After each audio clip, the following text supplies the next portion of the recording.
Terdiri dari kromosom, DNA, RNA, gen, dan sintesis protein. Kita akan membahasnya satu persatu. Kita mulai dari kromosom. Pada sel tubuh kita, kromosom terdapat di dalam nukleus atau inti sel. Kromosom merupakan kumpulan kromatin atau benang-benang halus yang menebal dan memendek saat pembelahan sel serta bisa menyerap warna. Kromosom terdiri dari asam nukleat berupa DNA dan RNA dan protein. Kromosom memiliki ukuran yang berbeda-beda dengan panjang antara 0,2 sampai 50 mikron dan berdiameter 0,2 sampai 20 mikron.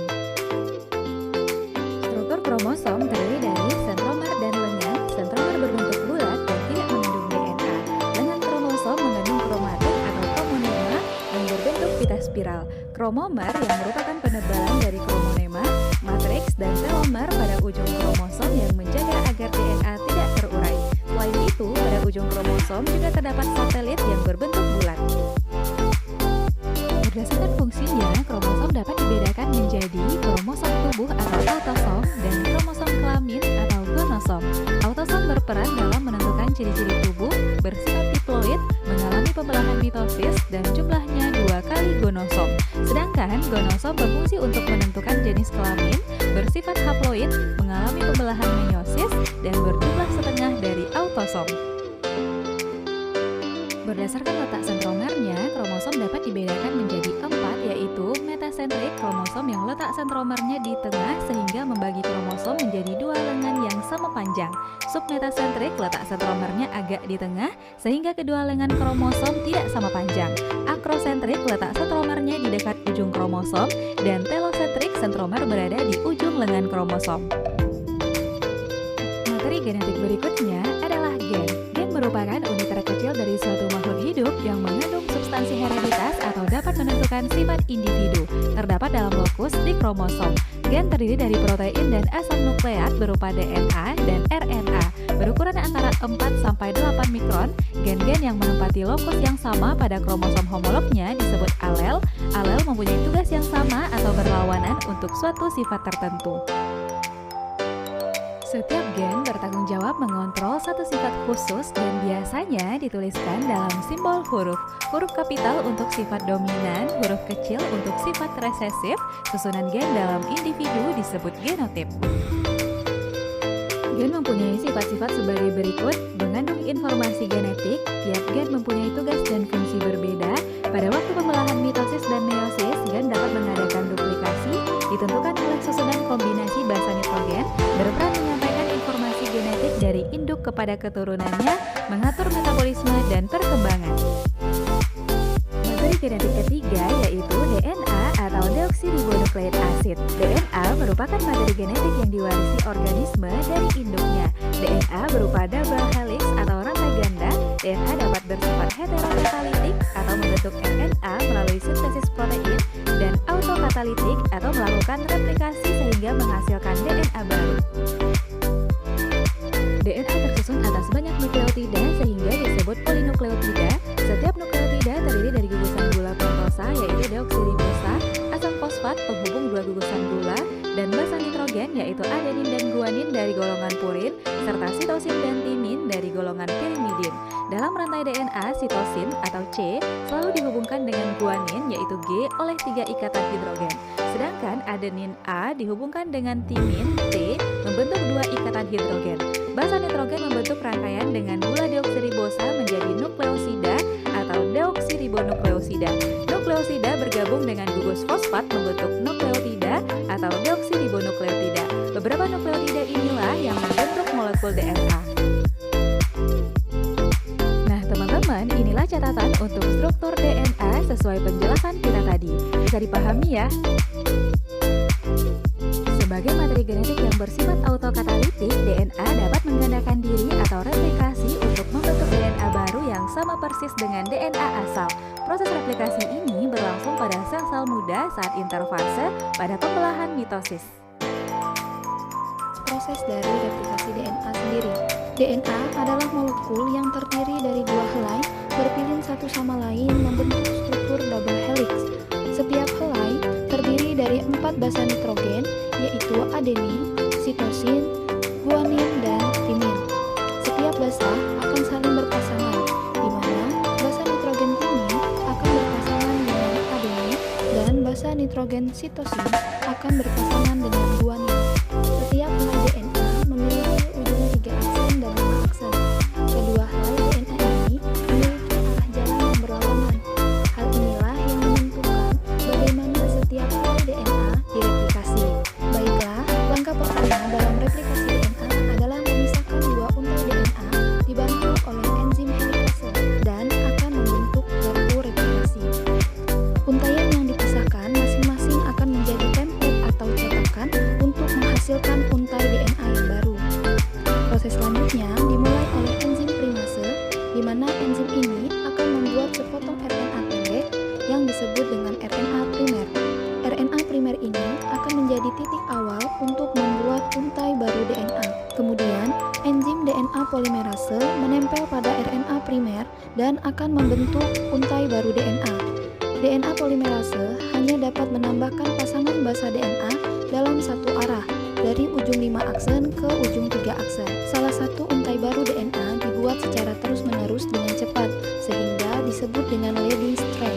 Pada untai yang lain disebut lagging strand. Untai ini tidak dapat membuat untai baru secara terus-menerus, karena berlawanan arah.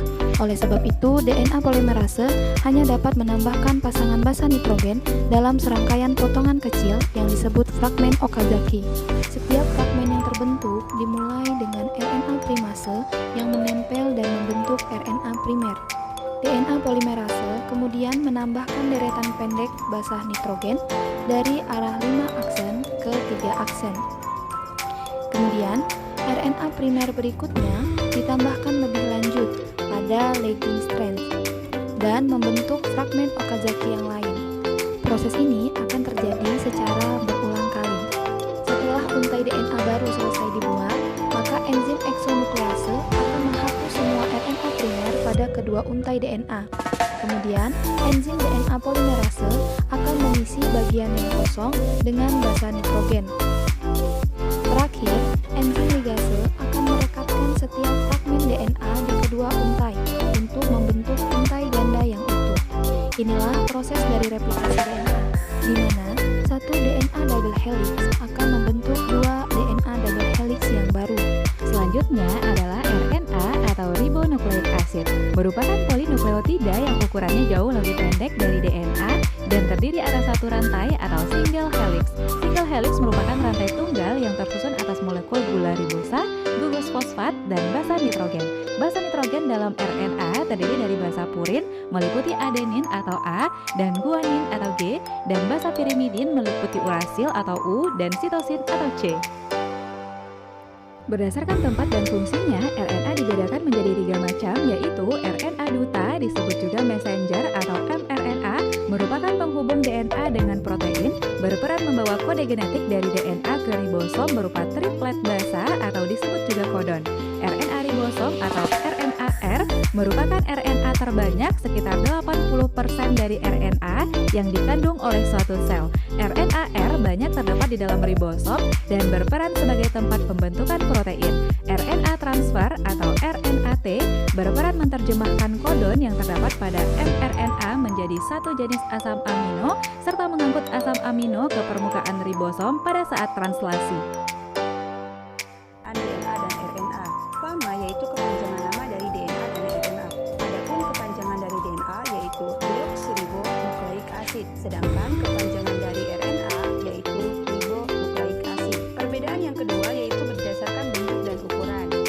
DNA memiliki bentuk rantai ganda atau yang lebih dikenal sebagai double helix dengan ukuran yang lebih panjang, sedangkan RNA memiliki bentuk rantai tunggal atau yang dikenal sebagai single helix dengan ukuran yang lebih pendek. Perbedaan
akan menemukan pada 3 organel sel, yaitu pada nukleus, mitokondria, dan kloroplas. Sedangkan RNA ditemukan pada nukleus, sitoplasma, dan ribosom. Perbedaan yang keenam adalah berdasarkan fungsinya. DNA berfungsi sebagai informasi genetik dan berperan dalam sintesis protein, sedangkan RNA hanya berperan pada proses sintesis protein saja. Materi genetik terakhir adalah sintesis protein. Sintesis protein adalah penerjemahan gen atau DNA menjadi RNA hingga terbentuk rantai protein melalui proses transkripsi dan translasi. Transkripsi merupakan proses pembuatan salinan mRNA yang berasal dari DNA, terjadi di nukleus atau inti sel. Sedangkan translasi merupakan proses penerjemahan mRNA menjadi protein, dan biasanya translasi terjadi di sitoplasma. Selama proses transkripsi, DNA digunakan sebagai template atau cetakan untuk membuat mRNA dengan bantuan enzim RNA polimerase. Selama tahapan inisiasi, wilayah promotor berperan sebagai situs pengenalan untuk RNA polimerase. Penyikatan RNA polimerase akan menyebabkan kedua untai DNA membuka. Kemudian, terjadi proses elongasi di sepanjang untaian DNA cetakan atau antisense. Basa nitrogen DNA akan berpasangan membentuk mRNA, dan RNA polimerase akan menambahkan nukleotida dari ujung 5 aksen ke ujung 3 aksen pada RNA yang sedang tumbuh. Setelah RNA polimerase mencapai pada bagian terminator, maka proses transkripsi mRNA telah selesai. Kemudian, RNA polimerase, DNA, dan mRNA akan memisahkan diri satu sama lain. Untaian mRNA yang telah dibuat selama proses transkripsi terdiri dari 2 wilayah, yaitu ekson atau wilayah kode untuk protein dan bagian non-coding yang disebut intron. Bagian mRNA yang akan digunakan dalam proses translasi hanya bagian ekson, sehingga bagian intron dari mRNA akan dihapus. Proses penghapusan intron ini disebut intron splicing dan dilakukan oleh kompleks yang terdiri dari protein dan RNA yang disebut splisiosom. Kompleks ini akan menghilangkan bagian intron, lalu ekson yang berdekatan akan bergabung untuk menghasilkan sebuah untai mRNA yang utuh. Poin penting yang harus diingat dalam proses transkripsi adalah adenin pada DNA akan berpasangan dengan urasil pada mRNA. Timin pada DNA akan berpasangan dengan adenin pada mRNA. Guanin pada DNA akan berpasangan dengan sitosin pada mRNA, dan sitosin pada DNA akan berpasangan dengan guanin pada mRNA. Nah teman-teman, mRNA yang telah terbentuk akan mengandung 3 urutan basa nitrogen atau yang biasa disebut dengan kodon.